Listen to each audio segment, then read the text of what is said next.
तनवीर हाशमी साहब, स्वामी जी, फादर मचाड़ो और बीजापुर के सभी भाई बहनों, पहले तो मैं बहुत शुक्रगुज़ार हूँ कि आपने मुझे इतनी मोहब्बत से बुलाया और इतना दिल खोल के मेरी तारीफ़ में आपने बातें कही।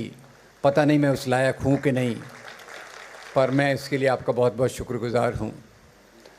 मैं आपको इस बात की भी मुबारकबाद देना चाहता हूँ कि आज आपने सेव डेमोक्रेसी के ऊपर एक मीटिंग रखी और मुझे पूरा विश्वास है कि सेव डेमोक्रेसी के रास्ते में ये आखिरी मीटिंग नहीं है। सेव डेमोक्रेसी के रास्ते में ये आखिरी कदम नहीं है, ये उसकी शुरुआत आज इतने अच्छे पैमाने पर हो रही है, ये मेरा पूरा विश्वास है। मंच पर बैठे बैठे मैं सभी की स्पीचेस सुन रहा था।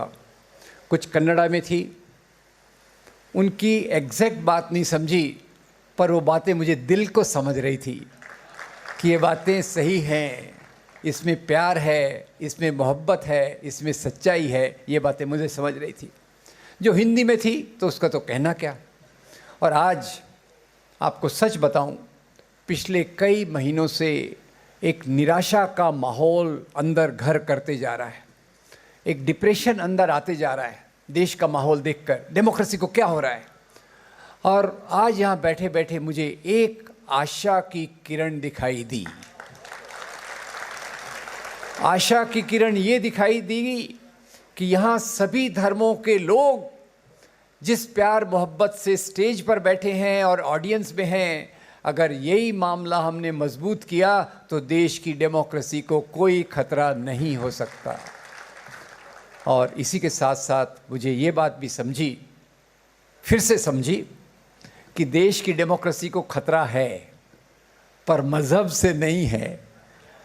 देश की डेमोक्रेसी को खतरा है पर मज़हब के उसूलों से नहीं है। देश की डेमोक्रेसी को खतरा है तो मज़हब के नाम की सियासत से है। देश की डेमोक्रेसी को खतरा है तो मज़हब के नाम की सियासत से है। और हाशमी साहब ने कितनी सुंदरता से बनाया, एक तरफ गांधी जी को खड़ा किया और दूसरी तरफ गोडसे को खड़ा किया। गांधी अपने समय के महानतम हिंदू, याद रखिए मेरा मूल्यांकन, अपने समय का कोई सबसे बड़ा हिंदू था तो वो था मोहनदास करमचंद गांधी। और उन्हीं की हत्या करने वाले ने हिंदू धर्म की राजनीति के नाम पर उनकी हत्या की। यही हमारे सामने आज एक बहुत बड़ा सवाल है, हमारी डेमोक्रेसी के सामने और हमारे समाज के सामने। और आपको मैं एक और मुबारकबाद फिर से देना चाहता हूँ कि ये डेमोक्रेसी बचाने का रास्ता तो आपने अपने बैनर पे ही लिख दिया है, और वो है कॉन्स्टिट्यूशन ऑफ इंडिया।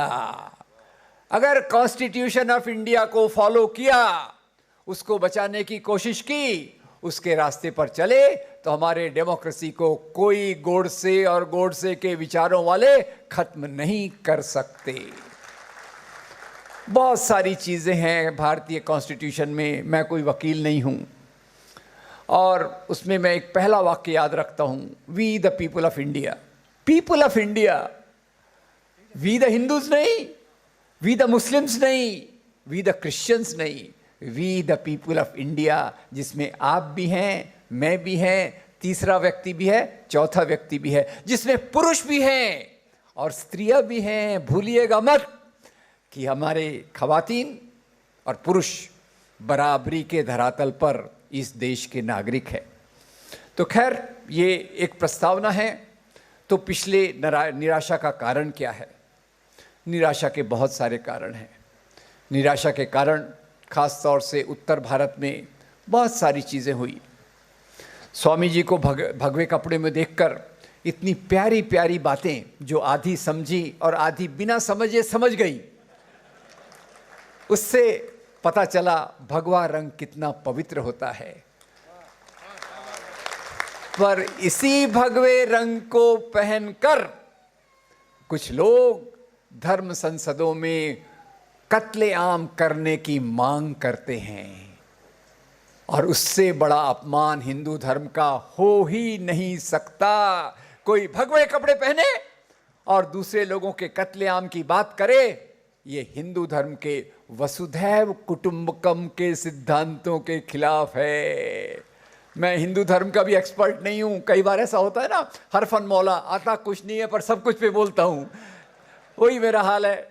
हिंदू धर्म का इतना मैंने सीख लिया, वसुधैव कुटुंबकम, गांधी जी का जीवन देख लिया। गांधी जी के जीवन के साथ साथ तो आज जो खतरे हैं उस पर मैं आना चाहता हूं।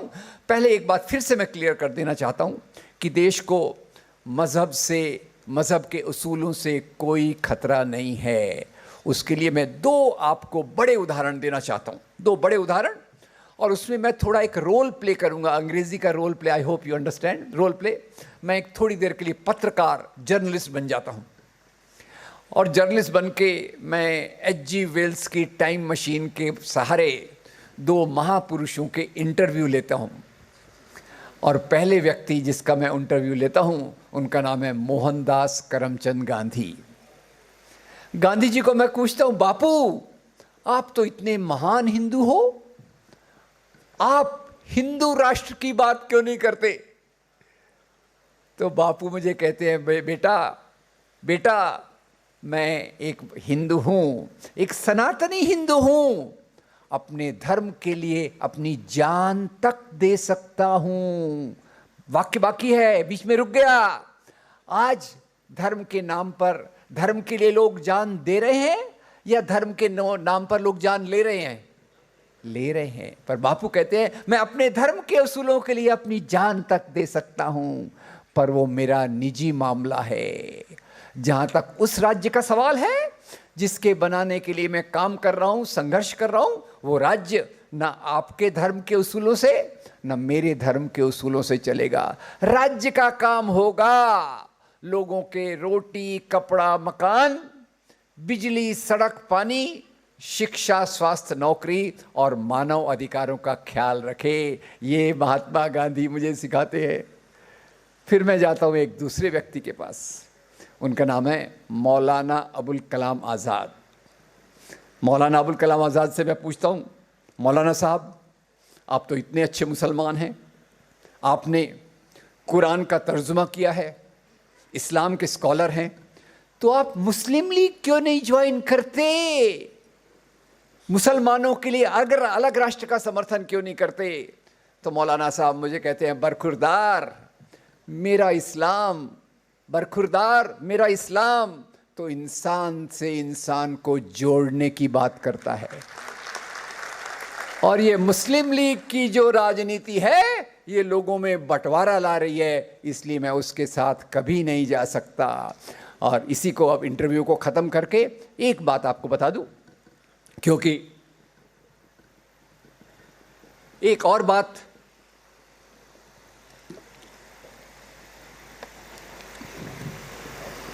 मौलाना साहब की बहुत इंपॉर्टेंट है। अभी हाशमी साहब ने उल्लेख किया पाकिस्तान का, पाकिस्तान बना, कई लोग पाकिस्तान जाने की बात कर रहे। उसके पहले भी मौलाना साहब ने एक बार कहा कि यहाँ सबसे बड़ी जो बात है, ज़रूरी है, वो है हिंदू मुस्लिम एकता। अब वो क्रिश्चियन तो वैसे भी 2.3% है, दाल में नमक के बराबर। उनका तो आजकल उन पे मारपीट चल रही है, अभी अभी आ गया है, वो भी उस पर भी मैं आऊँगा। तो उन्होंने कहा सबसे बड़ी बात जो है वो हिंदू मुस्लिम की एकता। तो मौलाना साहब मुझे खुद का सपना बताते हैं। वो कहते हैं अगर आसमान से कोई फरिश्ता कुतुब मीनार की ऊंचाइयों पर बैठकर मुझे कहे कि मैं तुम्हें स्वराज दे देता हूँ, हिंदू मुस्लिम एकता की बात मत करो, तो मैं उस फरिश्ते का ऑफर स्वीकार नहीं करूँगा, क्योंकि पहले मुझे हिंदू मुस्लिम एकता चाहिए, स्वराज अपने आप आ जाएगा।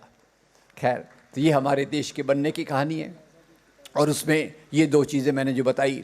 अब इसमें भारत एक ऐसा देश है, फिर से एक्चुअली हाशमी साहब ने बहुत थोड़े से में कहा, पर इतनी सार गर्भित बातें कही कि वो आपको एक एक चीज़ याद रखना चाहिए। हिंदुस्तान की खासियत क्या है?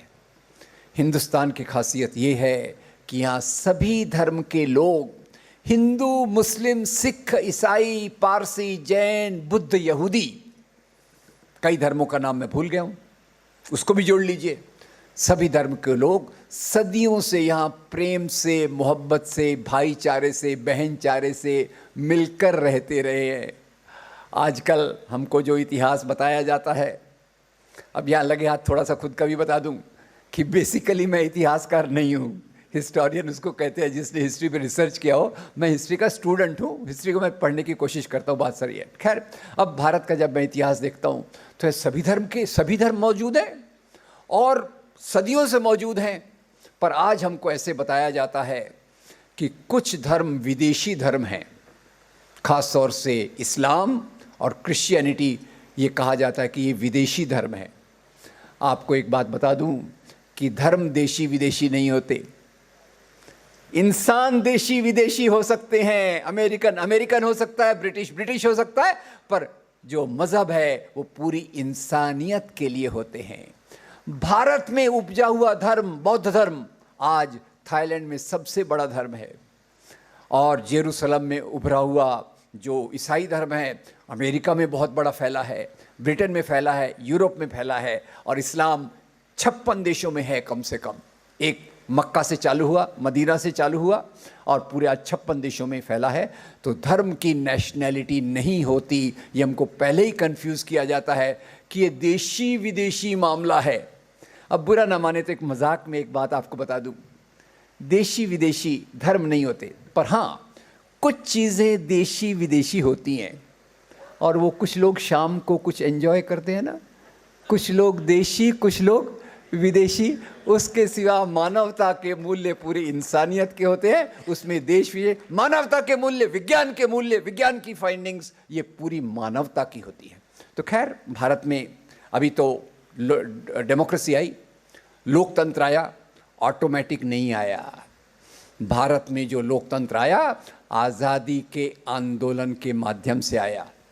पहले राजाशाही थी, राजाशाही में अभी आज जो हमको बंटवारे की बात की गई, ये बंटवारे की बात, नफ़रत की बात कहाँ से आई ये भी थोड़ा समझ लें। क्योंकि पहले जैसे आज मैं दिन भर यहाँ बीजापुर में हूँ, तो बीजापुर में अच्छी अच्छी जगह देख के आनंद ले रहा था, और कुछ याद भी कर रहा था आदिल शाही के ज़माने का। अब आदिल शाह की डायनेस्टी, मुसलमान, उनका झगड़ा किससे हुआ? किसी हिंदू राजा से हुआ या औरंगज़ेब से हुआ? औरंगज़ेब से हुआ। तो हमको तो ये बताते कि मुसलमान एक तरफ है, हिंदू दूसरी तरफ है, पूरा पूरा गलत है। और खैर, आदिल शाही की भी जो बात करते हैं, तो यहाँ आदिल शाही का एक ख़ास तौर से मैंने जो छोटा मोटा अध्ययन किया कि आदिल शाही में भी एक राजा ने, वो संगीत का उनको बहुत प्रेम था, तो किताब ए नौरस, आप मेरे से ज़्यादा जानते हैं, मुझे पता है, फिर भी मैं अपनी समझ बता दूं। किताब ए नौरस उन्होंने बनाई, और उसकी शुरुआत जो की वो सरस्वती वंदना से की। देश विदेश का मामला नहीं है, जहाँ से जो अच्छा मिले मैं उसको स्वीकार करूँगा, ये हमारे वेदों में लिखा है। वेदों में लिखा है, आनो भद्रा क्रत्वो यंतु विश्वता, दुनिया के अच्छी से अच्छे विचार मुझ तक आए, मैं उनको स्वीकार करूँगा। धर्म एक बांटने वाली लकीर नहीं है, धर्म एक जोड़ने वाली संस्था है, जो एक इंसान को दूसरे से मोहब्बत के रास्ते से जोड़ती है। तो खैर, पहले राजाशाही थी। अब राजाशाही के बाद, राजाशाही में अगर देखें तो हमको एक सिखाया गया कि पहले हिंदू राजाओं का युग था, फिर मुसलमान राजाओं का युग आया, और अभी ब्रिटिश युग चल रहा है। ये कब की बात है? ये 1817 की बात बता रहा हूँ मैं आपको। 1817 में एक ब्रिटिश हिस्टोरियन यहाँ आए या इंग्लैंड से, उनका नाम था जेम्स मिल, और उन्होंने यहाँ के इतिहास को 3 भाग में बांटा, और नफ़रत की बुनियाद रखने का ये पहला रास्ता था। कैसे बांटा? बोले पहले हिंदू पीरियड था, फिर मुस्लिम पीरियड आया, और अभी ब्रिटिश पीरियड चल रहा है। आप देख रहे हैं क्या चालाकी कर रहे हो? हिंदू धर्म के नाम पे है, मुस्लिम इस्लाम के नाम पे है, और खुद के युग को वो धर्म से नहीं जोड़ रहे, उसको क्रिश्चियन पीरियड नहीं कह रहे, उसको क्या कह रहे? British period. और वहाँ से उन्होंने जो नींव डाली, वो यहाँ के लोगों में नफ़रत फैलाने की एक नींव डाली। उनको यहाँ नफ़रत क्यों फैलाना था? पहले के राजाओं पर जैसे मैं थोड़ा पहले कर दूं, तो पहले ये बताओ, जैसे यहाँ मुसलमान राजा हुए, हिंदू राजा हुए, पर क्या वो मज़हब के आधार पर राज्य करते थे? ये ज़रा सोचिए। ये बात जैसे अगर आप देखेंगे तो मैं थोड़ा टीपू सुल्तान का उदाहरण ले लेता हूँ, जो आप काफ़ी जानते होंगे। आप में से कितनों को पता है कि टीपू सुल्तान के जो सबसे बड़े ऑफिसर थे उनका नाम था पूर्णैया। पूर्णैया ये एक हिंदू ब्राह्मण और ये टीपू सुल्तान के सबसे बड़े सलाहकार। और यही टीपू सुल्तान को आज तो खैर इतना बदनाम किया जाता है, पर थोड़ा मैंने उस पर ज़्यादा विस्तार में मैं नहीं जाऊँगा, क्योंकि प्रायः सभी चीज़ों पर मैंने लिखा भी है, वीडियो भी बनाए हैं। मैं माफ़ी चाहता हूँ कि खुद के काम के बारे में मुझे बोलना पड़ रहा है, पर जैसे टीपू सुल्तान के बारे में अभी अभी बहुत नफ़रत फैलाई जाती है। 10 नवंबर का पीरियड आता है, चालू हो जाता है, टीपू सुल्तान ने इतने खराब काम किए, लाखों ब्राह्मणों का कत्लेआम कर दिया उनको मुसलमान बनाने के लिए। मैं सिर खुजाता हूँ, टीपू सुल्तान 15वीं 16वीं शताब्दी में था। समाज में ब्राह्मण कितने % होते हैं? 2 या 3%। मैसूर की पॉपुलेशन कितनी होगी जरा सोच लीजिए, उसमें लाखों ब्राह्मण हो सकते हैं क्या? थोड़ा लॉजिक लगाना चाहिए। ऐसी किसी बात को स्वीकार मत कीजिए। विज्ञान होता है कि आप लॉजिक लगाइए। लाखों ब्राह्मणों का कत्लेआम किया उनको मुसलमान बनाने के लिए। पहले तो मैं इसको यहीं रिजेक्ट कर देता हूँ। फिर आप बताइए, अगर किसी राजा का सलाहकार, सबसे बड़ा वजीर आलम अगर हिंदू ब्राह्मण है, तो क्या ब्राह्मणों का कत्लेआम करने देगा? ये दूसरी बात उनसे पूछिए, इनका जवाब उनके पास नहीं रहता। फिर टीपू सुल्तान ने बहुत सारे मंदिरों को तुड़वाया। तो मैं इसका थोड़ा स्टडी किया, पता चला एक बार मराठा सेनाओं, हमारे महाराष्ट्र की मराठा सेनाएं, वो टीपू सुल्तान पर आक्रमण करने आई। धर्म के कारण नहीं, सत्ता के कारण। याद रखिए, हर एक राजा अपने राज्य का विस्तार करना चाहता था। हर एक राजा अपने राज्य का विस्तार करना चाहता था। Yes no? तो मराठा सेनाओं ने बोला चलो भाई टीपू सुल्तान पे आक्रमण करते हैं। वो आए, दोनों के बीच में लड़ाई हुई और ये लड़ाई बिना हार जीत के फैसले के समाप्त हो गई। अगर क्रिकेट में ऐसा होता है, कोई हारा ना कोई जीता, तो उसको क्या कहते हैं? ड्रॉ हो गई, लड़ाई ड्रॉ हो गई। मराठा सेनाएं गुस्से में है कि हम पूना से चलकर यहाँ तक आए, टीपू सुल्तान को हरा नहीं पाए, तो गुस्से में थे। गुस्से में उन्होंने श्रीरंगपट्टनम का हिंदू मंदिर तोड़ दिया और टीपू सुल्तान ने उसकी मरम्मत कराई। ख्याल कीजिए प्लीज नोट, टीपू सुल्तान मंदिर तोड़ नहीं रहे, उसकी मरम्मत करा रहे हैं। और टीपू सुल्तान का मैनिफेस्टो, हमारे मराठी में सरफराज आरजू की एक किताब आई है टीपू सुल्तान पर, उसमें उन्होंने टीपू सुल्तान के मैनिफेस्टो का अनुवाद जारी किया है। टीपू सुल्तान अपने मैनिफेस्टो में कहते हैं, मेरा धर्म है, it is my religious duty, कि अपनी प्रजा, उसका कोई भी धर्म हो, अपनी प्रजा की देखभाल करूं, नंबर 1। नंबर 2, अपने राज्य के अंदर किसी दूसरे को आने ना दूं। और नंबर 3, मैं अपनी प्रजा को खुश रखने की कोशिश करूं। तो टीपू सुल्तान ने मंदिर की रिपेयर क्यों कराई? उसने कहा यह हिंदुओं का मंदिर है, पर है तो मेरे राज्य में, हिंदू तो मेरी प्रजा है, उनकी देखभाल करना मेरा कर्तव्य है। ये टीपू सुल्तान के मैनिफेस्टो में। और फिर वो शंकराचार्य जी जो है, कांची काम कोटि पीठम के शंकराचार्य, टीपू सुल्तान के बहुत सारे पत्र हैं जो उन्होंने कांची काम कोटि पीठम के शंकराचार्य को लिखे। और उसको कैसे संबोधन करते हैं टीपू सुल्तान शंकराचार्य जी को कैसे संबोधित करते हैं? उनको वो जगत गुरु कहते हैं। जगत गुरु, मैं इस अभियान पर जा रहा हूं, आपका आशीर्वाद चाहिए। और यही टीपू सुल्तान ने कांची काम कोटि पीठम को बहुत बड़ा बड़ा दान दिया। मेरे ख्याल से उसका कॉपर प्लॉक आज भी उस पीठ पे लगा हुआ है। तो टीपू सुल्तान की बात हो गई। फिर एक दूसरे मुसलमान राजा पे आता हूँ, जिसको भारत में सबसे ज़्यादा नफरत की जाती है। पहचान लिया आपने कौन? औरंगजेब। Very good. अब मैं एक मज़े की बात बताता हूँ। एक बार मैं पाकिस्तान जाने का मुझे अवसर मिला लेक्चर्स के लिए। तो जैसे मैंने आपसे पूछा यहाँ सबसे खराब खतरनाक हिंदू विरोधी राजा कौन है, तो तुरंत जवाब आ जाता है औरंगजेब। पाकिस्तान में मैंने सवाल को उल्टा कर दिया। मैंने कहा बताइए इस क्षेत्र में होने वाला सबसे अच्छा, सबसे महान, सबसे धार्मिक राजा कौन था? क्या जवाब था?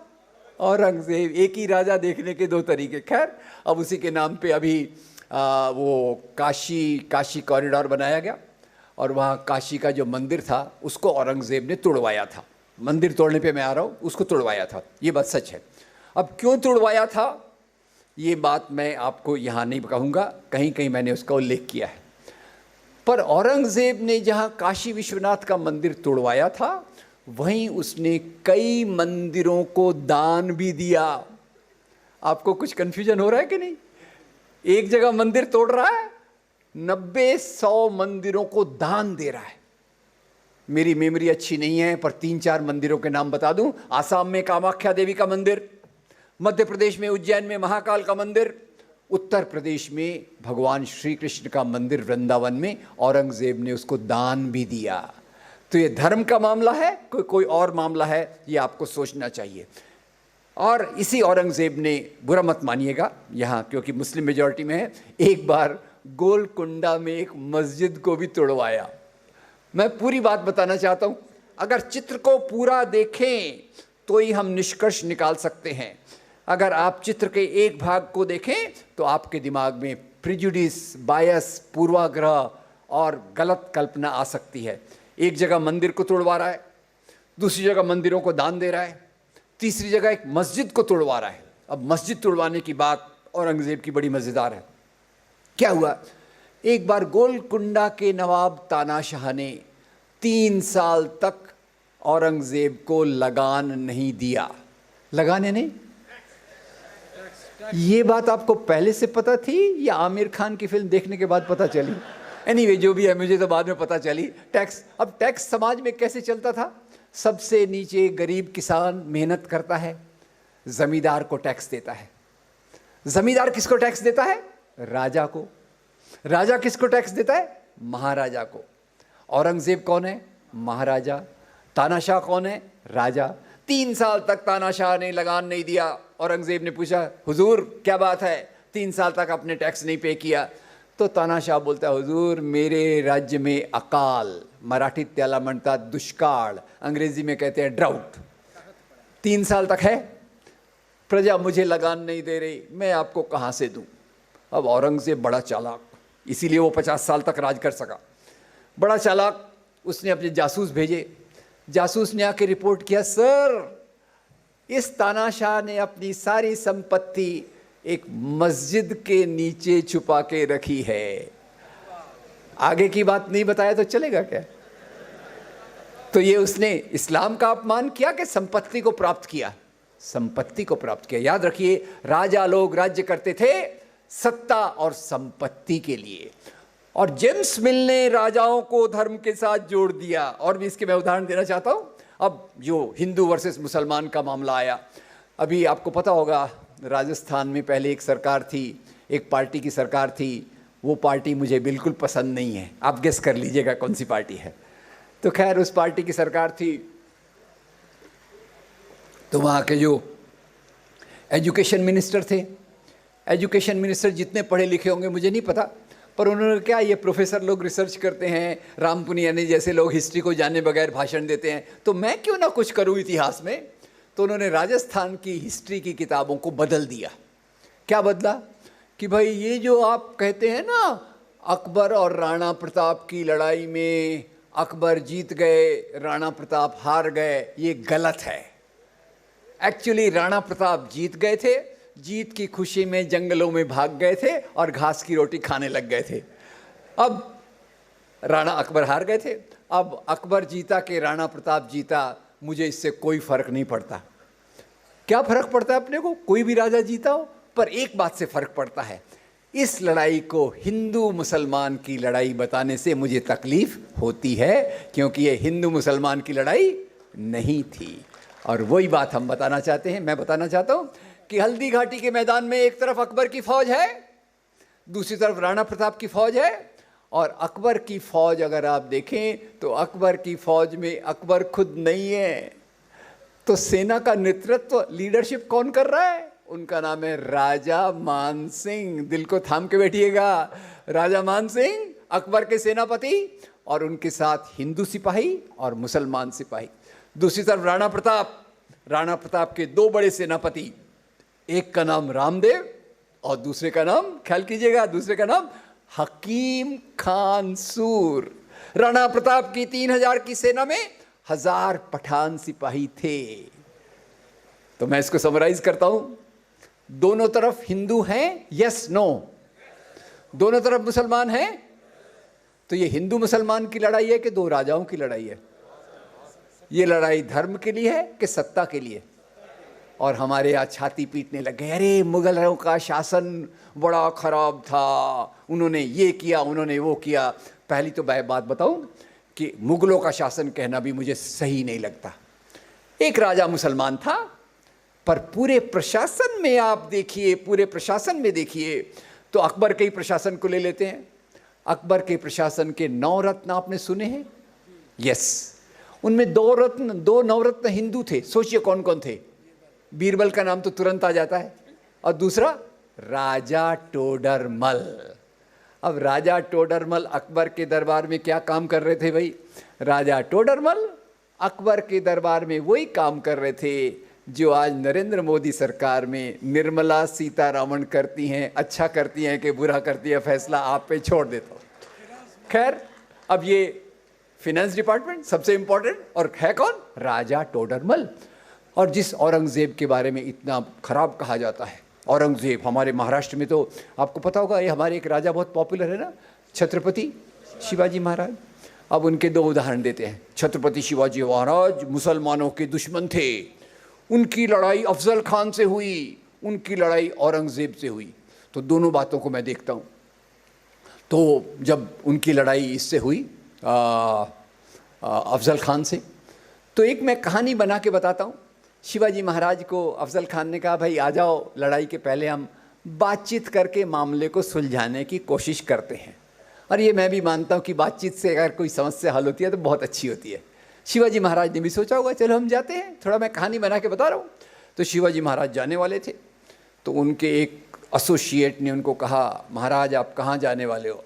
बोले मैं अफजल खान को मिलने जाने वाला हूँ। तो बोले आप हथियार कौन सा ले जा रहे हो साथ में? उसने बोला अफजल खान और मेरे बीच में समझौता हुआ है कि हम जब मिलेंगे हमारे पास कोई हथियार नहीं होगा। तो उनका वो सहकारी बहुत डिस्टर्ब हो गया। बोले महाराज ये बताइए आपकी हाइट कितनी है? तो शिवाजी महाराज ने कहा होगा 5 फुट 6 इंच। बोले अफजल खान की हाइट क्या है? 6 फुट से ज़्यादा। फिर बोले अफजल आपकी साइज़ क्या है? जैसे मेरी साइज़ शायद स्मॉल में आएगी ना, आपकी साइज़ क्या है? बोले मैं हूँ मीडियम साइज़। बोले अफजल खान की साइज़ क्या है? अगर आज मान लो आज के समाज में अफजल खान आया और गलती से हम उसको रेडीमेड शर्ट गिफ्ट में देने वाले हैं, तो कौन से साइज़ का शर्ट देंगे? XXL। XXX कम से काम नहीं चलेगा। बोले आप मीडियम साइज़ के वो XXL आप अगर ऐसे भी जाओगे तो आपका वो गला घोंट के आपका मर्डर कर सकता है। महाराज भोले मत बनो, ये गुप्त हथियार साथ में लेकर जाओ। और इस एसोसिएट का नाम था रुस्तमे जमान। शिवाजी को जो सलाह दे रहा है कि आप ये गुप्त हथियार लेकर जाओ। खैर शिवाजी जाते हैं। अफजल खान ऊपर तंबू से देख रहा है, शिवाजी आ रहे हैं। शिवाजी नज़दीक आए, वो जोर से चिल्लाया शिवा शिवा, और जाके उनकी गर्दन पर हाथ रख दिया। शिवाजी महाराज तैयार, अपना वाघ नख निकाला, उनके पेट में डाल दिया। अफजल खान चारों खाने चित। और जब अफजल खान गिरा तो अफजल खान की तरफ से उनका सेक्रेटरी आया, उसने अपनी तलवार निकाली और शिवाजी को मारने की कोशिश की। और उस सेक्रेटरी का नाम था कृष्णाजी भास्कर कुलकर्णी। शिवाजी के साथ कौन है? रुस्तमे जमान। अफजल खान के साथ कौन है? कृष्णाजी भास्कर कुलकर्णी। ये हिंदू मुसलमान का सवाल नहीं था। अब खैर अपने प्रधानमंत्री तो आप जानते हैं कितना लंबा लंबा फेंकते हैं। 2014 के चुनाव के पहले बंबई आए। बोले शिवाजी महाराज इतने महान थे कि औरंगजेब का खजाना लूटने के लिए उन्होंने सूरत पर आक्रमण किया। मैं हैरान हो गया। मैंने बोला औरंगजेब का खजाना सूरत में था कि दिल्ली में था? कभी आपसे मुलाकात हो तो उनको बता देना भैया इतना मत फेंका करो, थोड़ा सा हजम भी होना चाहिए। अब ये दूसरी बात हो गई।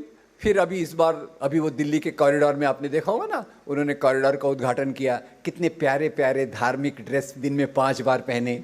टाइम है बहुत उनके पास, वो इसलिए सोते नहीं हैं, कपड़े बदलने में ही ज़्यादा टाइम जाता है, इसलिए सोते नहीं है, ऐसा बोलते हैं वो। खैर, अब ये काशी के कॉरिडोर के समय बोले अगर औरंगजेब होता है तो शिवाजी भी होते हैं। अरे क्या भाई, मतलब क्या कि एक तरफ मुसलमान है एक तरफ हिंदू है? जबकि मैं आपको बताना चाहूँगा कि औरंगजेब और शिवाजी का डायरेक्ट कन्फ्रंटेशन डायरेक्ट कभी नहीं हुआ। शिवाजी महाराज के साथ उनके 12 मुसलमान सेनापति, याद रखिए 12 मुसलमान सेदी, सिद्दी संबल, इब्राहिम गारती, दौलत खान और कितने थे। और अफजल खान, औरंगजेब ने जिसको भेजा था शिवाजी से मुकाबला करने के लिए, उनका नाम था राजा जय सिंह। राजा जय सिंह। और जिस मुसलमान राजा को सबसे ज़्यादा नफरत की जाती है, उस राजा के दरबार में हिंदू ऑफिसर्स की संख्या सबसे ज़्यादा थी। प्रोफेसर अतहर अली की किताब में ये बात आपको क्लियरली मिल जाएगी। तो मामला हिंदू मुसलमान का नहीं था, मामला राजा का था, सत्ता का था, संपत्ति का था। और यही बात मंदिरों पे भी आती है। और एक मंदिर का मैं बार बार उल्लेख करता हूँ। एक बार एक वो अपना सोमनाथ का मंदिर है ना, सोमनाथ का मंदिर, तो सोमनाथ के मंदिर को थोड़ा हम डिटेल में ले लेते हैं। एक बार किसी कॉन्फ्रेंस में क्या हुआ कि पाकिस्तान से हिस्ट्री पढ़ाने वाली एक टीचर आई, उनसे मेरी बातचीत हुई चाय पीते पीते। तो मैंने पूछा, मैडम जी ये बताइए आपके पाकिस्तान की किताबों में महमूद गजनवी के बारे में कैसा लिखा जाता है? अब जैसे ही मैंने कहा महमूद गजनवी, उनका चेहरा खिल उठा, बहुत खुश हो। हाँ, बोले महमूद गजनवी कितना ग्रेट था, इतना महान मुसलमान था कि मूर्तियों को तोड़ने वो सोमनाथ तक आया। मैं हैरान हो गया। मैंने मैडम जी को थोड़ा सा कहा कि जरा हम थोड़ा रैशनली सोचते हैं, साइंटिफिकली सोचते हैं। महमूद गजनवी गजना अफगानिस्तान से सोमनाथ तक आया। उस समय रोड कितने अच्छे थे मुझे मालूम नहीं, और उनके पास पुष्पक विमान नहीं था ये भी मुझे पता है। रोड से आए, इतना दूर आए, और बोलते इस्लाम में मूर्ति पूजा अलाउड नहीं है, इसलिए वो यहाँ आए। तो मैंने मैडम जी को पूछा, क्या इतने लंबे रास्ते से वो आए, अगर उनको मूर्तियाँ ही तोड़ना था तो रास्ते में और मंदिर नहीं थे क्या? बामियान में गौतम बुद्ध की मूर्ति उनको नहीं दिखी क्या? कि उन्होंने सोचा बामियान की बुद्धा की मूर्ति को हम तालिबान के इडियट्स के लिए छोड़ देते हैं, हम आगे जाते हैं। गहराई में जाके मैंने देखा तो पता चला उस समय सोमनाथ के मंदिर में 151 करोड़ के बराबर की संपत्ति थी। ये अमाउंट सुन के आपके मुंह में पानी आया हो ना आया हो, मेरे मुंह में जरूर आ गया है। एनीवे, और पूरी कहानी बताऊं, एक बार यही महमूद गजनवी और मुल्तान के राजा अब्दुल फद्दाउद की लड़ाई हुई, और उस लड़ाई में मुल्तान की जामा मस्जिद को क्षति पहुंची, टूट गई। और आगे की मज़ेदार बात, 2 और बातें बताना चाहूँगा महमूद गजनवी के बारे में। महमूद गजनवी की सेना में 12 सेनापति थे, जनरल्स, और इन 12 सेनापतियों में से 5 सेनापति हिंदू थे। तिलक, सोंधी, हरजान, राय और हिंद। यानी उसकी सेना में केवल मुसलमान नहीं थे, हिंदू भी थे, मुसलमान भी थे।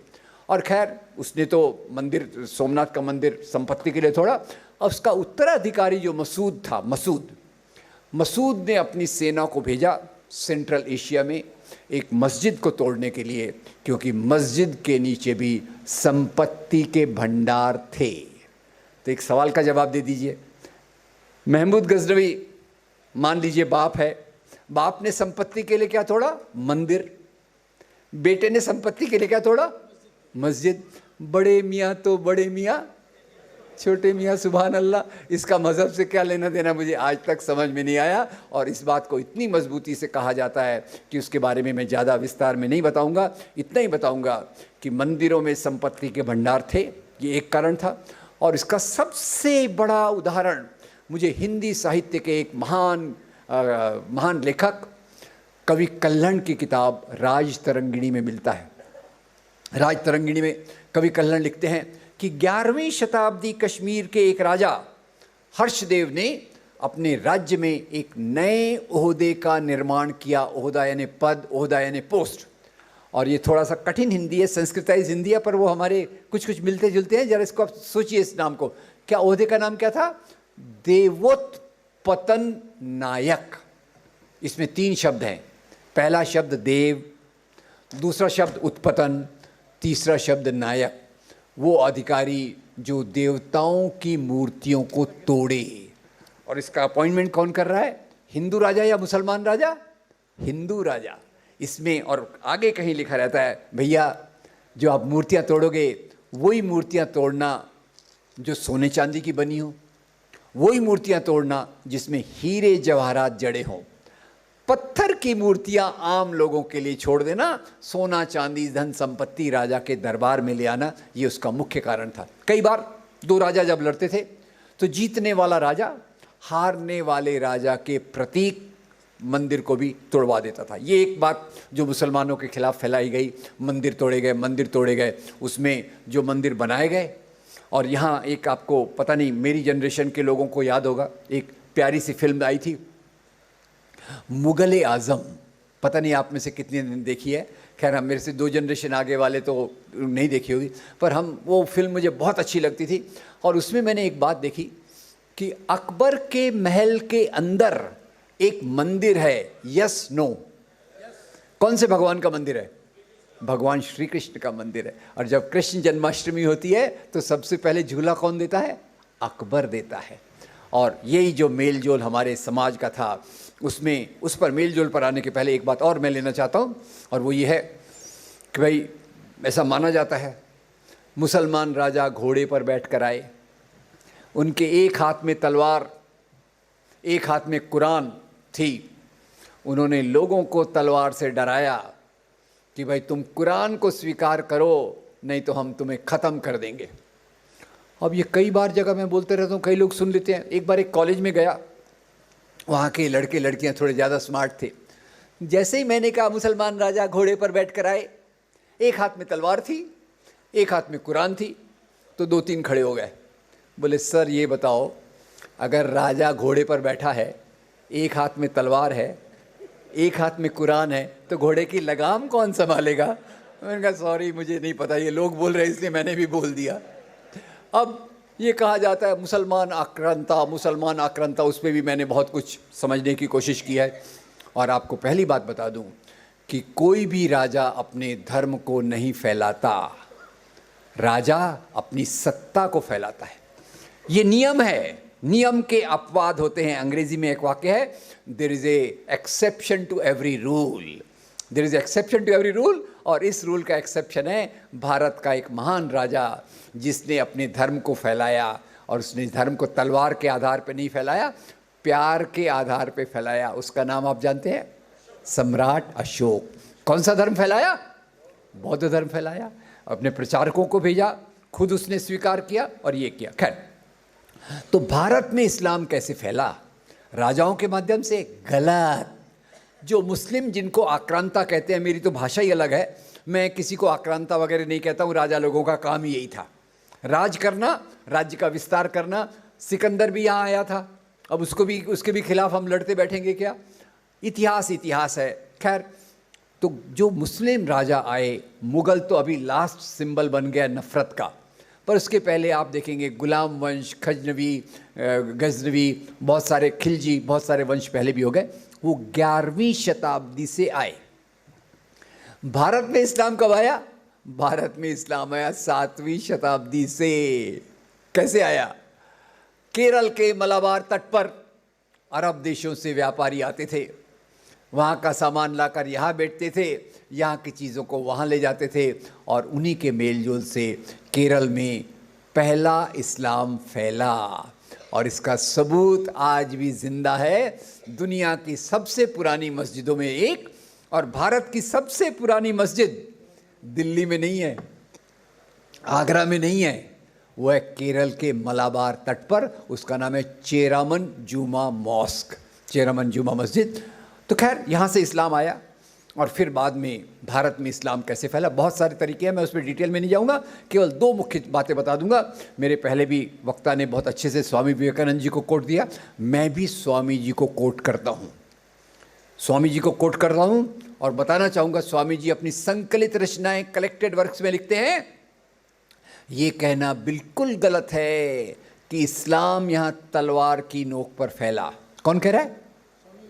क्या कह रहे हैं? ये कहना बिल्कुल गलत है कि इस्लाम यहाँ तलवार की नोक पर फैला।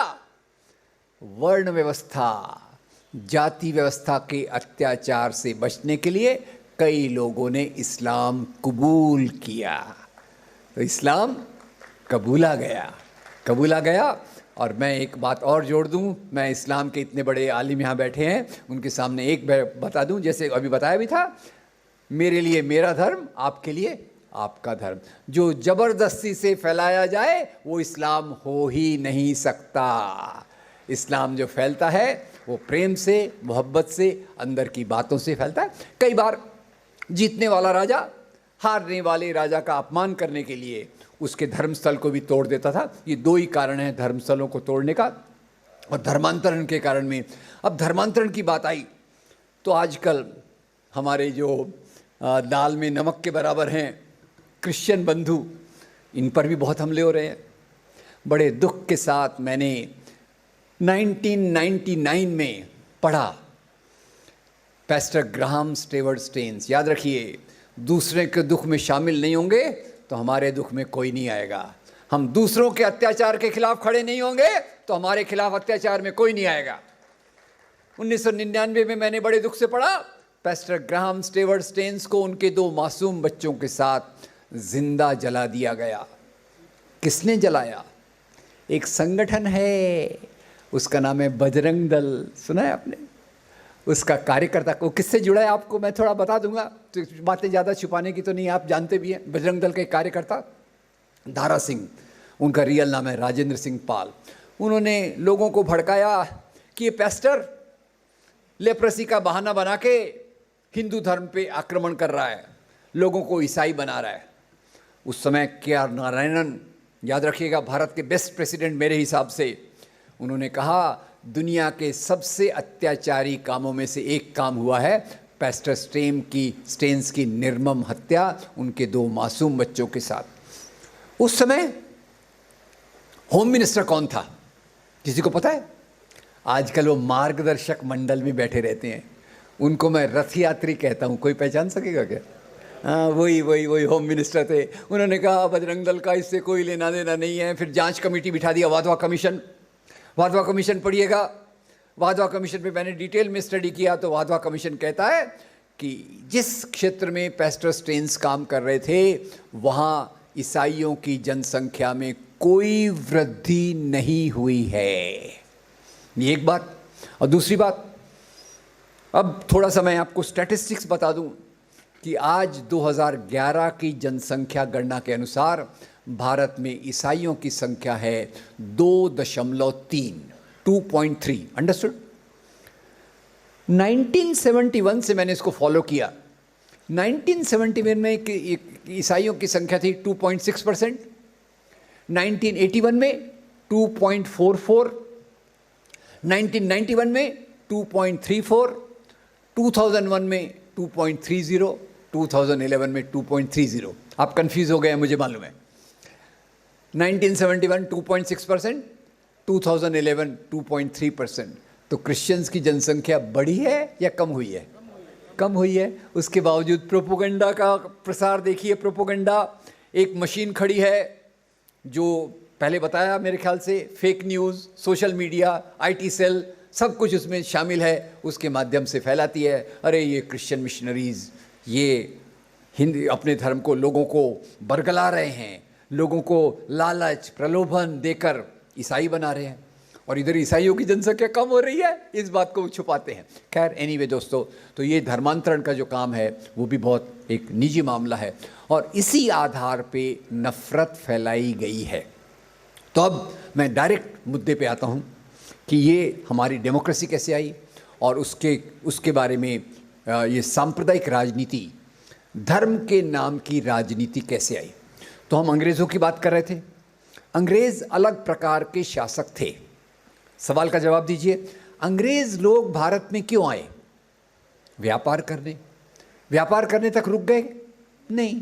व्यापार करने के बाद क्या किया? यहाँ शासन किया और हमारी संपत्ति को लूट कर ले गए। Right wrong?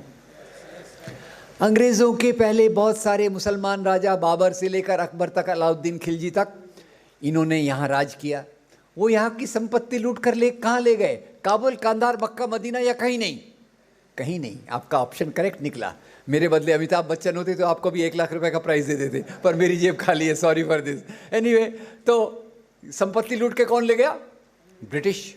और उसी के साथ साथ उन्होंने जो परिवर्तन लाए, कोई भी चीज़ पूरी काली पूरी सफ़ेद नहीं होती। अंग्रेजी में एक फ्रेज है, शेड्स ऑफ ग्रे।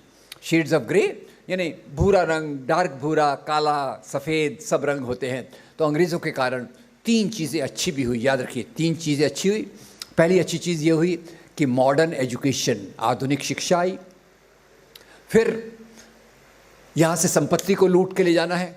अब जैसे अभी हम यहाँ हैं, बीजापुर से कोई सामान ले जाना है उनको, तो कहाँ ले जाना पड़ेगा? पहले मेरे ख्याल से बॉम्बे चलें। बीजापुर से बॉम्बे सामान पहले कैसे जाता था? कौन सी गाड़ी पे जाता था?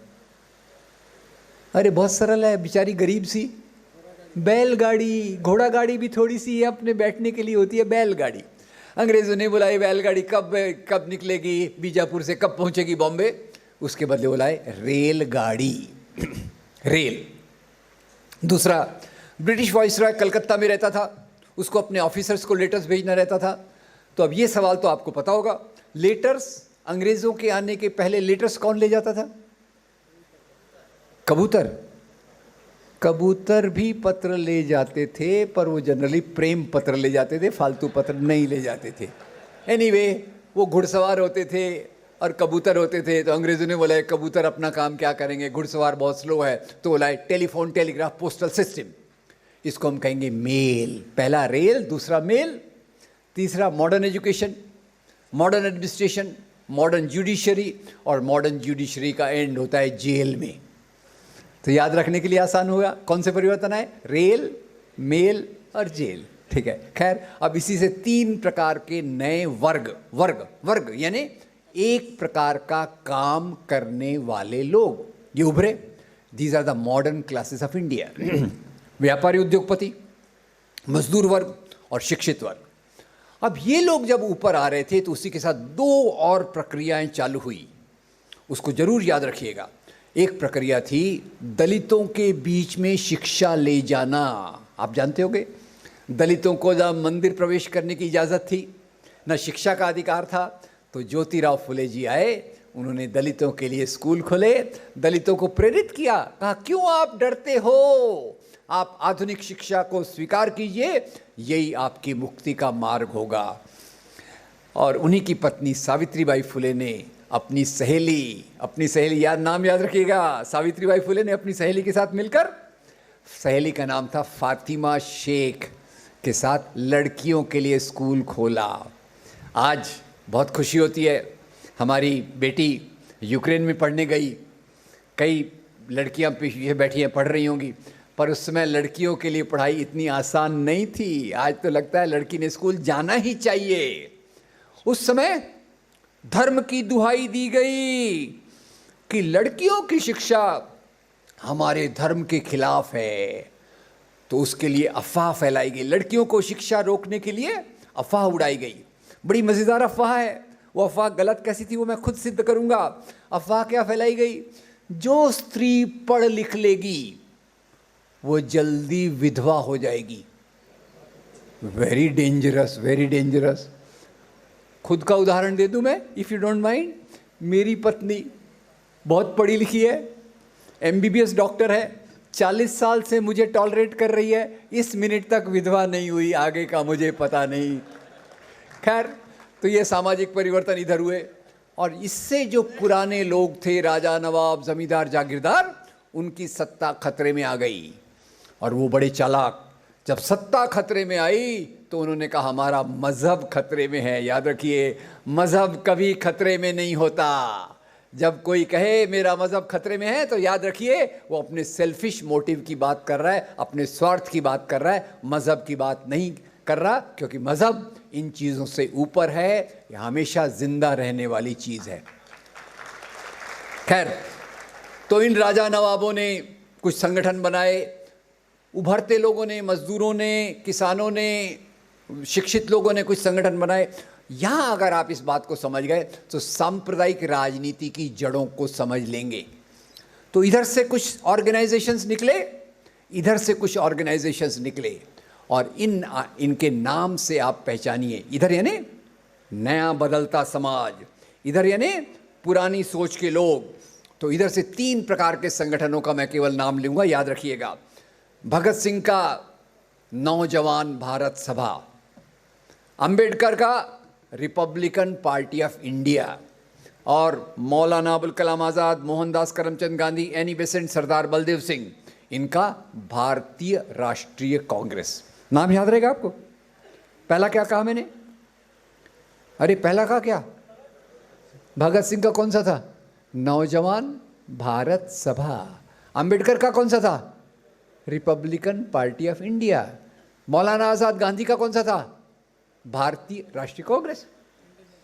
अब इधर के लोगों ने, पुराने राजा नवाब जमींदार जागीरदार, शुरू में केवल राजा थे, नवाब थे, जमींदार थे, जागीरदार थे, बाद में कुछ पढ़े लिखे लोग उनके साथ ज्वाइन हो गए और उन्होंने भी संगठन बनाए। यहाँ 3 संगठनों के नाम याद रखिएगा। पहले व्यक्तियों के नाम कह देता हूँ। मोहम्मद अली जिन्ना, पार्टी का नाम मुस्लिम लीग। विनायक दामोदर सावरकर 1937 में कौन सी पार्टी के अध्यक्ष बने? हिंदू महासभा। और तीसरा एक संगठन है जो हिंदू राष्ट्र के लिए काम कर रहा है, उसका नाम क्या है? आरएसएस, राष्ट्रीय स्वयंसेवक संघ। तो आप जरा नाम का गेम खेलते हैं क्या? नाम का गेम देखिए। नौजवान भारत सभा, रिपब्लिकन पार्टी ऑफ इंडिया, भारतीय राष्ट्रीय कांग्रेस। इधर देखिए मुस्लिम लीग, हिंदू महासभा, हिंदू राष्ट्र के लिए आरएसएस। तो ये मुख्य रूप से इधर के लोगों ने धर्म के नाम पर सियासत की, और इधर के लोग गांधी और मौलाना आज़ाद में पहली वजह ये अपने मज़हब के रास्ते पर चले और उन्होंने देश को आज़ाद कराया। इधर के लोगों ने आधुनिक भारत को बनाया और इधर के लोगों ने पुरानी राजनीति को रखा। इस बात को समराइज करने के लिए मैं इतना कहूँगा।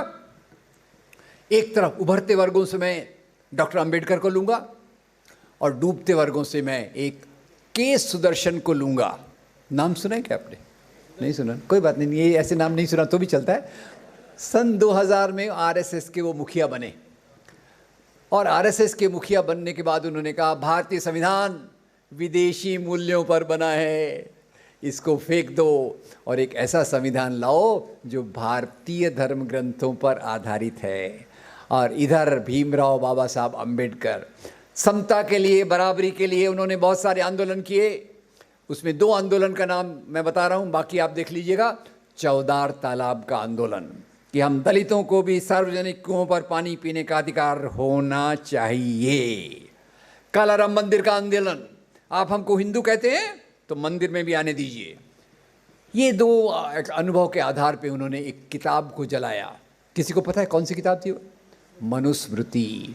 मनुस्मृति को जलाते समय उन्होंने सोचा होगा इस किताब में शूद्र और स्त्रियों की गुलामी के कानून दिए हैं, ये कानून मुझे मंजूर नहीं है, इसलिए मैं इस किताब को जला रहा हूँ। और वही बाबा साहब अंबेडकर बाद में जाके भारतीय संविधान की ड्राफ्टिंग कमेटी के अध्यक्ष बने। Right wrong? बाबा साहब इधर हैं, मनुस्मृति के मूल्यों का नाश, समता, बंधुता, समानता, इन मूल्यों का निर्माण। और इधर मज़हब के नाम की राजनीति खड़ी है। मज़हब के नाम की राजनीति क्या कह रही है? संविधान विदेशी है, स्वतंत्र, ये जो हमारी लिबर्टी, इक्वालिटी, फ्रेटर्निटी छोड़ दो और उन मूल्यों को आओ जो प्राचीन समय में हैं। तो खैर ये एक बात हो गई। और दूसरी बात ये, इनका एजेंडा क्या रहा है। अब इनके एजेंडा, ये बहुत बड़ा टॉपिक है, उस पर मैं विस्तार में नहीं जाऊँगा। मैं इतना कहूँगा कि इधर के लोगों ने मानव अधिकारों की बात की। भगत सिंह मजदूरों और किसानों के अधिकारों की बात करते रहे, बाबा साहब अंबेडकर दलितों की बराबरी की बात करते रहे, महात्मा गांधी पूरे देश को जोड़ते रहे। जो हाशमी साहब कह रहे थे महात्मा गांधी का सबसे बड़ा योगदान था उत्तर दक्षिण पूरब पश्चिम, हिंदू मुस्लिम सिख ईसाई पारसी जैन बुद्ध यहूदी, पुरुष और स्त्री, सबको उन्होंने एक धागे में बांधा और उस धागे का नाम है इंडियननेस, भारतीयता। अब ये इधर ये तीन लोग और इधर इनकी राजनीति ने हर समय कहा हमारा धर्म खतरे में है, पुराने समय के मूल्य अच्छे थे, हमको वही मूल्य चाहिए। और इसके आधार पे इन्होंने नंबर 1 इधर के लोगों ने, आप समझ गए ना, इधर के लोग आज़ादी के आंदोलन में किसी प्रकार का योगदान नहीं दिया, नंबर 1। नंबर 2, उन्होंने जो बात की अपने लोगों को ट्रेन किया। अब ये बात एक बहुत उनकी तारीफ करने लायक है। लगे रहे अपने काम पर, हफ्ते में 7 दिन, महीने में 4 हफ्ते और साल में 12 महीने एक ही काम करते रहे, लोगों के मन में पॉइजन डालते रहे। ये मुसलमान विदेशी है, मुसलमान राजाओं ने मंदिर तोड़े, मुसलमान राजाओं ने हिंदू स्त्रियों का अपमान किया, इनकी 4 बीवियाँ होती हैं, 20 बच्चे होते हैं, ये आतंकवादी होते हैं। बचपन से वो डालते रहे 5 से 15 साल के लड़कों के बीच में, और उसी में से प्रचारक निकले और स्वयंसेवक निकले जिन्होंने बाकी संगठन बनाए, भारतीय जनसंघ, ABVP, विश्व हिंदू परिषद, बजरंग दल, समरसता मंच, ऐसे बहुत सारे संगठन उन्होंने बनाए जो सब चुनाव के समय साथ में आ जाते हैं। अब यूपी का चुनाव मैं देख रहा था, अखिलेश यादव की रैली में बड़ी भीड़, इनकी रैली में कुर्सियां खाली, पर आखिर में जीते वही, क्योंकि केवल लाखों कार्यकर्ता काम कर रहे हैं, उनका काम वेस्ट नहीं जाएगा। तो इनके मुद्दे क्या हैं? इनके मुद्दे जो हमने देखे वो नेहरू की राजनीति में देखी। नेहरू की राजनीति, IITs बनाए, yes no, science institutes, irrigation, fertiliser, agriculture किया। नागार्जुन सागर बांध का उद्घाटन करते समय नेहरू ने कहा ये हमारे आधुनिक भारत के मंदिर हैं। क्या है हमारे आधुनिक भारत के मंदिर? ये बांध जिनसे सिंचाई होती है, ये एजुकेशनल इंस्टीट्यूट्स, ये साइंटिफिक इंस्टीट्यूट्स, ये चीज़ें जिनसे गरीबों को, दलितों को, औरतों को नौकरी मिलती है, शिक्षा मिलती है, ये हमारे आधुनिक भारत के मंदिर हैं।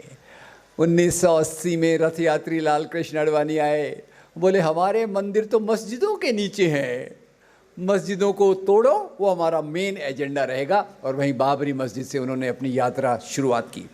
आप ख्याल कीजिए पिछले 7 साल में ये सरकार है, इस प्रकार की कोई नई चीज़ समाज में नहीं आई। IIT के लेवल की, एम्स के लेवल की, इसरो के लेवल की, CSIR के लेवल की कोई चीज़ नहीं आई। तो इनका मुख्य एजेंडा क्या रहा है? नंबर 1 धर्मांतरण, घर वापसी। ज़्यादा मुद्दों को मैं सिर्फ आउटलाइन कर देता हूँ, एक ही मुद्दे को मैं डिटेल में लूँगा। उन्होंने जो मुद्दे उठाए वो किसानों के सवाल पे मुद्दे नहीं उठाए, नौजवानों की बेरोजगारी पे मुद्दे नहीं उठाए, गरीबी पर, खराब हेल्थ कंडीशन पर, हॉस्पिटल में ऑक्सीजन न होने पर मुद्दे नहीं उठाए। हॉस्पिटल में ऑक्सीजन अगर नहीं है, कोई बाई चांस मुसलमान डॉक्टर कफील जैसा है तो उसको पकड़ के सस्पेंड कर दो, पूरा दोष उस पर डाल दो, बाकी अपना फ्री हो जाओ। और जब कि इनके मुद्दों में यही चीज़ें रही, और लेटेस्ट मुद्दा उनका है, मैं हाशमी जी से बहुत प्रभावित हुआ। उन्होंने कहा हमने आज हिंदुओं के लिए वेजिटेरियन खाना रखा है। मैं आपको जानकारी दे दूं, हिंदुओं में भी 70% नॉन वेजिटेरियंस होते हैं। खैर मैं वेजिटेरियन प्रीफर करता हूं, उनको पता है ये बात। और ये अभी जो मामला उठाया गया, गऊ हमारी, मुसलमान उसको खाता है, इसीलिए dash dash dash lynching lynching lynching. तो मैं बहुत अध्ययन करने लग गया, ये गाय का मामला क्या है भाई। अभी तो उत्तर प्रदेश में आवारा पशु के नाम से एक बहुत बड़ा प्रॉब्लम खड़ा हो गया है। किसानों के इतने प्रॉब्लम्स में एक प्रॉब्लम और खड़ा हो गया है कि इतने आवारा पशु उनकी जो फेंस लगाते हैं उसको तोड़ के अंदर आ जाते हैं। और आपको पता होगा करीब 100 लोगों का कत्लेआम लिंचिंग के नाम पे हुआ, 10 दलितों की हत्या, और 10 दलितों की हत्या हुई, उना का केस हुआ। तो मैं थोड़ा अध्ययन करने लगा, ये बीफ का मामला क्या है। बुरा मत मानिएगा, स्वामी विवेकानंद जी को कोट करता हूँ। स्वामी विवेकानंद जी लिखते हैं, वैदिक काल में बीफ खाया जाता था। मुझे रिस्क नहीं लेना, इसलिए स्वामी जी के नाम पर जो उन्होंने लिखा है वो आपको बता रहा हूँ। और बीफ खाने की परंपरा, उसमें एक बहुत बड़ा टॉपिक है। भगवान गौतम बुद्ध आए, उन्होंने कहा ये जो आप गाय की बलि देते हो सही नहीं है, जानवरों का आदर करो, और अभी तो कृषि समाज विकसित होगा, उसमें बैल की ज़रूरत पड़ेगी, तो आप क्यों गाय की बलि देते हो। वहाँ से फिर ब्राह्मणों ने बाद में बदल के गाय को अपने प्रतीक के रूप में ले लिया, और उसी प्रतीक के रूप में जो लिया उन्होंने आज़ादी के आंदोलन में भी, उससे सांप्रदायिकता बढ़ाने का काम किया गया। पर गाय से उनको कितनी मोहब्बत है मैं नहीं जानता। उत्तर राजस्थान में जब इनकी सरकार थी, हिंगोनिया में एक गौशाला में सैकड़ों गाय, हिंगोनिया में गौशाला में सैकड़ों गाय भूख से, बीमारी से, कीचड़ में डूबकर मर गई। तो मैं अपना सिर खुजाने लग गया, ये क्या हो रहा है, ये गाय को माता मान के इतनी सारी गाय मर रही। तो बाद में पता चला ये केवल पॉलिटिकल मुद्दा है, और पॉलिटिकल मुद्दा है कंफर्म कब हुआ आपको पता है? एक मैं ऑटोबायोग्राफी पढ़ रहा था, अपने पुराने एक प्राइम मिनिस्टर थे ना, वो जो कविताएं भी लिखते थे, राइट, मैं भूल जाता हूँ इसलिए आपसे पूछता हूँ, अटल बिहारी वाजपेयी। खैर, हार नहीं मानूंगा, विजय त्रिवेदी की किताब लिखी हुई है, पेज 236 पे आया तो पढ़ने को मिला अटल जी एक बार अमेरिका गए हुए थे लेक्चर टूर पे। लेक्चर के बाद खाना खाने का आनंद ले रहे थे, तो उनके पड़ोस में जो बैठा था उन्होंने कहा, अटल जी आप ये क्या कर रहे हो, आप जो खा रहे हो ये तो बीफ है। अटल जी हंस दिए, बोले बीफ है तो क्या हो गया, इंडियन गाय का थोड़ी है, ये तो अमेरिकन गाय का है। Excellent, excellent. लव जिहाद का मुद्दा आया, लव जिहाद। अब वो मेरी कई मुसलमान दोस्त महिलाएं भी हैं, वो कहते हैं इश्क पर जोर नहीं होता। ये मैं भी मानता था, अपने ज़माने के दिनों में बहुत याद करता था। न वो धर्म का बंधन देखता है, न देश का बंधन देखता है, पर इन्होंने ऐसा कह दिया कि जैसे वो मुसलमान लड़कों को ट्रेन किया जाता है, मोबाइल, मोटरसाइकिल, और उसमें मैं ऐड कर देता हूँ परफ्यूम, परफ्यूम भी दे देते हैं, लगा लो भाई, जाके हिंदू लड़कियों को आकृष्ट करो, शादी करो और उनको फंसा के लाओ। अब इसमें ऐसा लगता है कि ये मुसलमान लड़कों की बदनामी हो रही है। थोड़ा गहराई से सोचिए, ये मुसलमान लड़कों से ज़्यादा हिंदू लड़कियों पर एक अपमान है कि हिंदू लड़कियों का कोई दिमाग नहीं आता, कोई भी मोटरसाइकिल पे आया उसके पीछे बैठ के चली जाएंगी। तो मैं कई कॉलेजेस में जाके हिंदू लड़कियों से पूछता हूँ कि आपको ये फॉर्मूला स्वीकार है, वो उसको बिल्कुल नफरत करते हैं। खैर, तो ये मुद्दे इनके हैं जो भावनात्मक हैं, जिसके कारण नफरत फैलाई जाती है। और याद रखिए दोस्तों, अगर नफरत न हो तो हिंसा नहीं हो सकती। हिंसा का आधार नफरत है, नफरत का आधार गलत प्रचार है। तो अंत में तो मैं इसी अंत में मतलब अंत के सेगमेंट में मैं जो अपील करने के लिए खड़ा हूं ये दोस्तों, कि आज देश में सबसे बड़ी जो समस्या है वो धर्म की नहीं है। धर्म तो मोहब्बत का दूसरा नाम है। मैं रिपीट नहीं कर रहा, सूफी संतों ने क्या कहा, भक्ति संतों ने क्या कहा, और उसमें एक ही मैं दुआ आपको बता दूंगा। धर्म की परिभाषा वो है संत कबीर की। संत कबीर क्या लिखते हैं?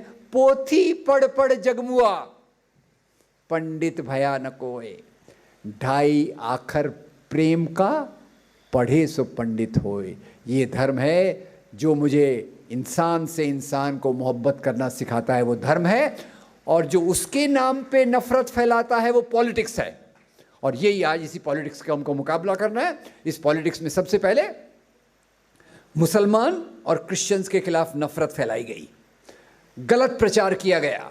गलत प्रचार के बाद के कारण नफरत, और नफरत जब फैलती है तो दंगे करवाए जा सकते हैं। बताइए, दंगे होते हैं या करवाए जाते हैं? दंगे कभी नहीं होते। मैं आज भी मानता हूँ हमारी इंसानियत बहुत बड़ी है, हम किसी बेकसूर को नहीं मारना चाहेंगे, पर हमारे दिमाग में अगर नफरत भर दी जाए कि ये लोग ऐसे हैं, ऐसे हैं, ऐसे हैं, तो नफरत करना आसान है। और एक अभी स्टडी आई है येल यूनिवर्सिटी से। येल यूनिवर्सिटी, पता नहीं आपने नाम सुना होगा कि नहीं, पहले मैंने भी नहीं सुना था।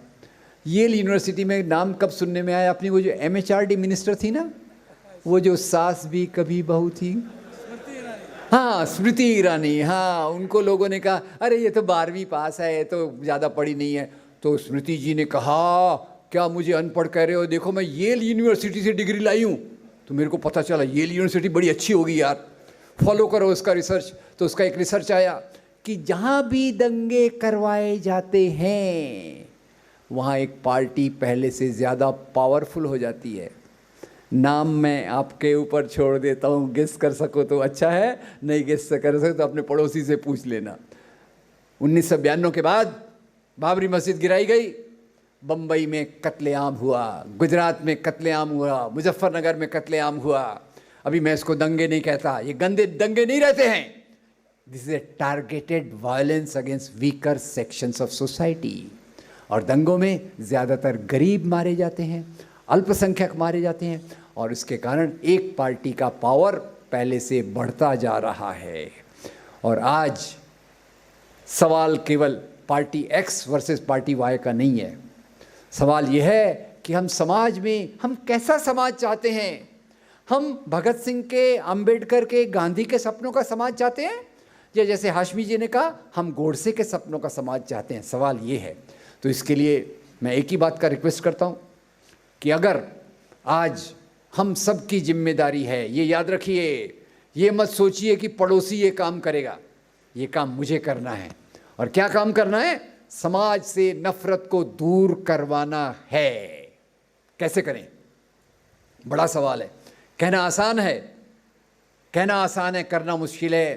तो लोगों के मन में जो गलत धारणाएं हैं कि मुसलमान ऐसे ऐसे ऐसे होते हैं, क्रिश्चियन ऐसे ऐसे ऐसे होते हैं, ये धारणाओं को दूर करना ज़रूरी है।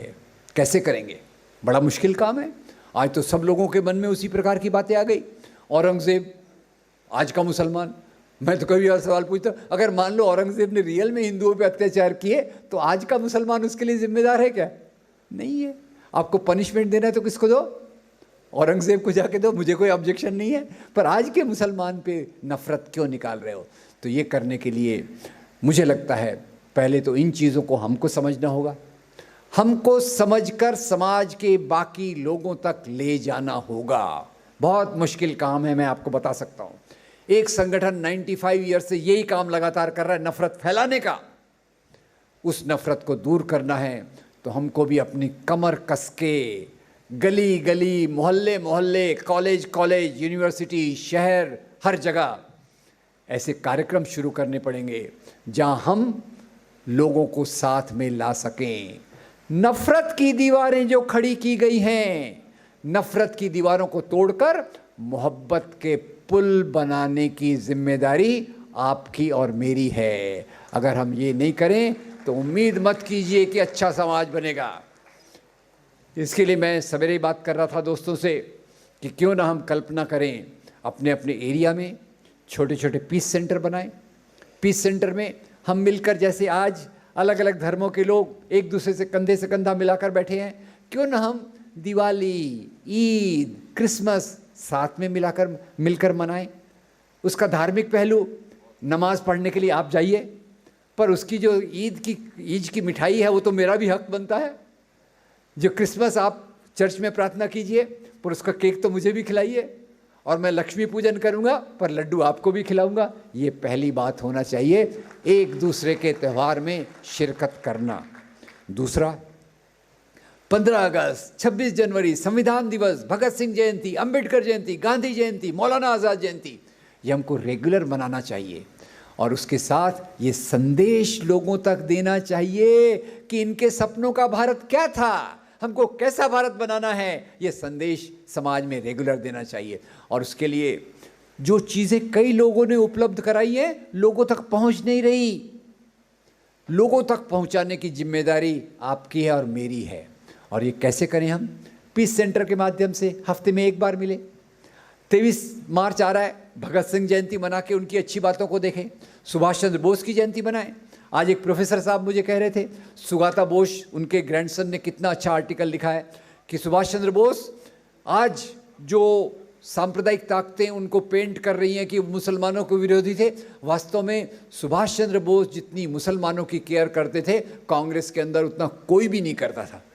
उनकी सेना में सुभाष चंद्र बोस की आज़ाद हिंद फौज, पहली बटालियन उर्दू नाम, पहली बटालियन महात्मा गांधी बटालियन, दूसरी बटालियन जवाहरलाल नेहरू बटालियन, और तीसरी बटालियन मौलाना अबुल कलाम आज़ाद भाई सुभाष चंद्र बोस की थी। गांधी और सुभाष चंद्र बोस के बीच में दुश्मनी दिखाई जाती है, और सुभाष चंद्र बोस अपनी सेना बनाने के साथ महात्मा गांधी को राष्ट्रपिता का संबोधन करते हैं। याद रखिए, महात्मा गांधी को राष्ट्रपिता सबसे पहले किसने कहा? सुभाष चंद्र बोस। 1944 में सुभाष चंद्र बोस की किताब में उन्होंने लिखा कि बापू से मैं 1944 में वर्धा में मिला, मैं आज़ाद हिंद फौज में था, बापू क्विट इंडिया मूवमेंट के साथ चल रहे थे। तो बापू ने कहा, आपके और मेरे रास्ते मतभेद हैं, पर एक बात पर हम कायम हैं, आप भी देश को आज़ाद करना चाहते हैं, मैं भी देश को आज़ाद करना चाहता हूँ। मैं आपके रास्ते से सहमत नहीं हूँ, पर आप अगर सफल हुए तो आपको सबसे पहले मुबारकबाद देने वाला ये मोहनदास करमचंद गांधी रहेगा। ये उनकी आपसी मोहब्बत की बात। और महात्मा गांधी सुभाष चंद्र बोस को कहते हैं प्रिंस अमंग्स पैट्रियट्स। ये सब गलत प्रचार आज किया जा रहा है, और ऐसी उनकी जयंती बनाकर हम सही संदेश को समाज में पहुंचा सकते हैं। तो दोस्तों, मैं ये भी बताना चाहता हूँ, हम में से कई लोगों ने इसमें बहुत काम किया है। अशोक कुमार पांडे के वीडियोस आप ढूंढिएगा, एक जगह भारत नाम का ग्रुप है, उसके वीडियोस को ढूंढिएगा। तीस्ता सेतलवाड़, हर्षमंदर, अपूर्वानंद, ये सब नाम आप यहाँ रखिए, उसमें मेरा भी नाम जोड़ लीजिए, सॉरी। हमने जो छोटा मोटा काम किया है वो लोगों तक पहुँचाने की जिम्मेदारी किसकी है? ये जिम्मेदारी तो आपको लेना पड़ेगा। इसके लिए मेरा एक सुझाव है कि हम हर मोहल्ले में एक छोटा सा पीस सेंटर बनाएं। बहुत बड़ी भव्य इमारत की ज़रूरत नहीं है, मोहब्बत की बात छोटी सी जगह से भी की जा सकती है। उसके लिए बड़ी बड़े फंडिंग और बड़े बड़े इसकी ज़रूरत नहीं है। तो मैं इसी बात के साथ अपनी बात समाप्त करता हूँ कि हमको महात्मा गांधी के सपनों का, भगत सिंह के सिद्धांतों का, अंबेडकर के सिद्धांतों का भारत बनाना है, और उसके लिए हमें एक खुद को प्रॉमिस करना पड़ेगा कि इस रास्ते पर मैं चलूँगा। हफ्ते में 1 घंटा, महीने में 1 दिन, साल में 1 हफ्ता मैं इस काम के लिए देकर समाज में मोहब्बत के पुल बनाने की मदद करूँगा। Thank you very much. अब आपको गुर्दे में और पित्ते में पथरी यानी किडनी स्टोन या गैल ब्लैडर स्टोन होने पर नहीं है घबराने की ज़रूरत। शहर हैदराबाद में सालों से इस इलाज के लिए खानदानी सिलसिले से चला आ रहा है भरोसेमंद नाम RS यूनानी फार्मेसी, जहां पर खास तौर पर पित्ते में मौजूद पथरी और दोबारा पथरी ना होने का किया जाता है मुकम्मल इलाज। आपको इस दर्द से हमेशा के लिए मिल जाएगा छुटकारा। No side effects, no operation, तशखीस करते हुए दवाएं की जाती है फराहम। तो देर ना करें, जल्द ही तशरीफ लाए RS Unani pharmacy, Bahadurpura X road, opposite Canara bank, Hyderabad. मजीद तफसीलात के लिए रब्त करें 9390 610 436 पर।